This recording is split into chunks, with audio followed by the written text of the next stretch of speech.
2 ശമൂവേൽ 8-ാം അധ്യായം. അനന്തരം ദാവീദ് ഫെലിസ്ത്യരെ ജയിച്ചടക്കി. മൂലസ്ഥാനത്തിന്റെ ഭരണം ഫെലിസ്ത്യരുടെ കയ്യിൽ നിന്ന് കരസ്ഥമാക്കി.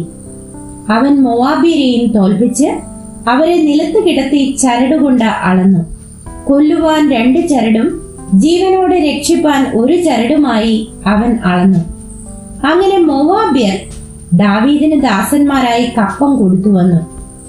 രഹോബിന്റെ മകനായി സോബ രാജാവായ ഹദദേസർ നദീതീരത്തുള്ള തന്റെ ആധിപത്യം യഥാസ്ഥാനപ്പെടുത്തുവാൻ പോയപ്പോൾ ദാവീദ് അവനെ തോൽപ്പിച്ചു. അവന്റെ വക 1700 കുതിരച്ചേവകരെയും 20,000 കാലാളുകളെയും ദാവീദ് പിടിച്ചു. രഥകുതിരകളിൽ 100 മാത്രം വെച്ചും കൊണ്ട് ശേഷം കുതിരകളെയൊക്കെയും കുതിഞ്ഞരമ്പ് വെട്ടിക്കളഞ്ഞു. സോബ രാജാവായ ഹദദേസറിനെ സഹായിപ്പാൻ ദമ്മേശെക്കിനോട് ചേർന്ന അരാമ്യർ വന്നപ്പോൾ ദാവീദ് അരാമ്യരിൽ 22,000 പേരെ സംഹരിച്ചു. പിന്നെ ദാവീദ് ദമ്മേശെക്കിനോട് ചേർന്ന അരാമിൽ കാവൽ പട്ടാളങ്ങളെ പാർപ്പിച്ചു. അരാമ്യരും ദാവീദിന് ദാസന്മാരായി തീർന്ന് കപ്പം കൊടുത്തുവന്നു. ഇങ്ങനെ ദാവീദ് ചെന്നേടത്തൊക്കെയും യഹോവ അവന് ജയം നൽകി. ഹദദേസരിന്റെ ഭൃത്യന്മാർക്കുണ്ടായിരുന്ന പൊൻപരിചകളെ ദാവീദ് എടുത്ത് യെരൂശലേമിലേക്ക് കൊണ്ടുവന്നു. ഹദദേസരിന്റെ പട്ടണങ്ങളായ ബേതഹിൽ നിന്നും ബെരോദായിൽ നിന്നും ദാവീദ് രാജാവ് അനവധി താമ്രവും കൊണ്ടുവന്നു.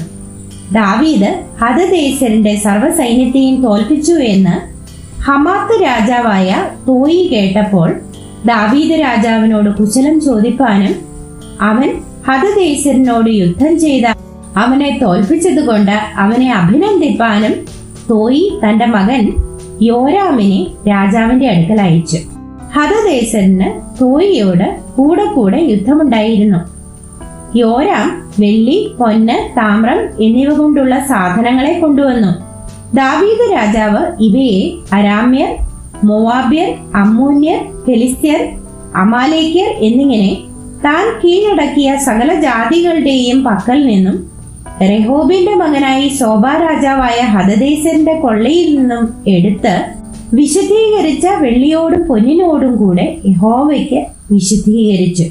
പിന്നെ ദാവീദ് ഉപ്പ് താഴ്വരയിൽ വെച്ച് 18,000 അരാമ്യരെ സംഹരിച്ച് മടങ്ങി വന്നപ്പോൾ തനിക്ക് കീർത്തി സമ്പാദിച്ചു.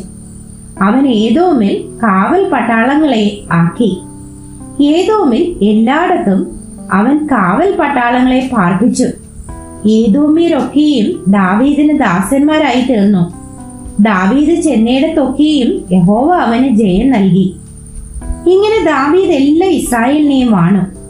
ദാവീദ് തന്റെ സകല ജനത്തിനും നീതിയും ന്യായവും നടത്തിക്കൊടുത്തു. സെരൂയയുടെ മകൻ യോവാബ് സേനാധിപതിയും അഹീലൂദിന്റെ മകൻ യഹോശാഫാത്ത് മന്ത്രിയും ആയിരുന്നു. അഹീതൂബിന്റെ മകൻ സാദോക്കും അബ്യാഥാരിന്റെ മകൻ അഹീമേലെക്കും പുരോഹിതന്മാരും സെരായ രായസകാരനും ആയിരുന്നു. യഹോയാദയുടെ മകൻ ബെനായാവ് ക്രേത്യർക്കും പ്ലേത്യർക്കും അധിപതിയായിരുന്നു. ദാവീദിന്റെ പുത്രന്മാരോ പുരോഹിതന്മാരായിരുന്നു.